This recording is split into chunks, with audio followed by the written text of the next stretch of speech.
ছোট্ট সোনামণিরা, আজকে আমরা শিখব বড় হাতের অক্ষর, যেটাকে ইংরেজিতে বলে ক্যাপিটাল লেটার। কি বলে? Capital letter.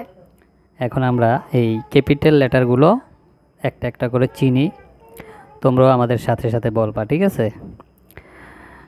এটাকে বলা হয় কি?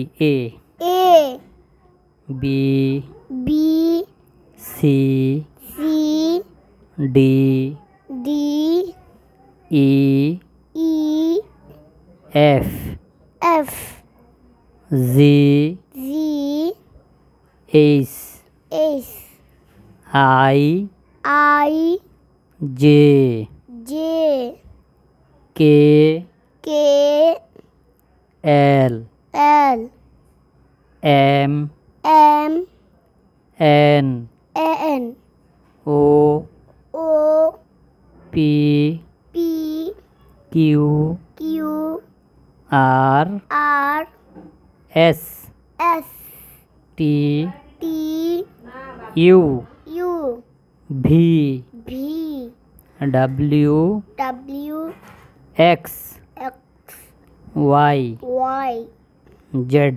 জেড। আমরা শিখলাম কি? ক্যাপিটাল লেটার, বড় হাতের অক্ষর। অক্ষর। এখন আমরা আরেকবার পড়বো এগুলো, ঠিক আছে? তুমি নিজে নিজে বলো এটা কি?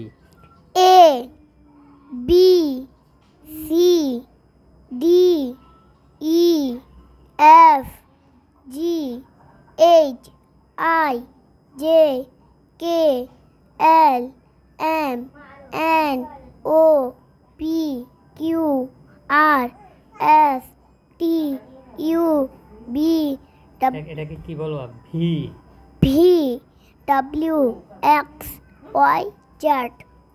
এখানে কয়টি অক্ষর? মোট কয়টি অক্ষর? ইংরেজি ক্যাপিটাল লেটারে বলা হয় কয়টি অক্ষর জানো? আমরা গণে দেখি কয়টি। 26টি। কয়টি হবে এখানে? 26টি। ইংরেজি ক্যাপিটাল লেটার যেই লেটারগুলো, এগুলো হলো 26টি ক্যাপিটাল লেটার। কি লেটার? 26টি। মানে বর্ণ। ইংরেজি যেই বর্ণগুলো আছে এগুলো হলো 26টি। বাংলাতে বলে বর্ণ, আর ইংরেজিতে বলে কি? লেটার। লেটার। এখন এই যে বড় হাতের, এগুলো কি হাতের? বড় হাতের।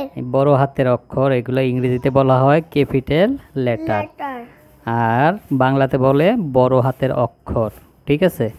তো আজকে আমরা এই ক্যাপিটাল লেটারগুলো শেখার চেষ্টা করলাম।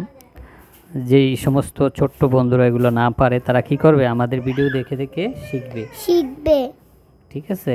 তো আজকের মতো এখানে কি করি, ভিডিওটি শেষ করে দিই। বলো আল্লাহ হাফেজ। আল্লাহ হাফেজ।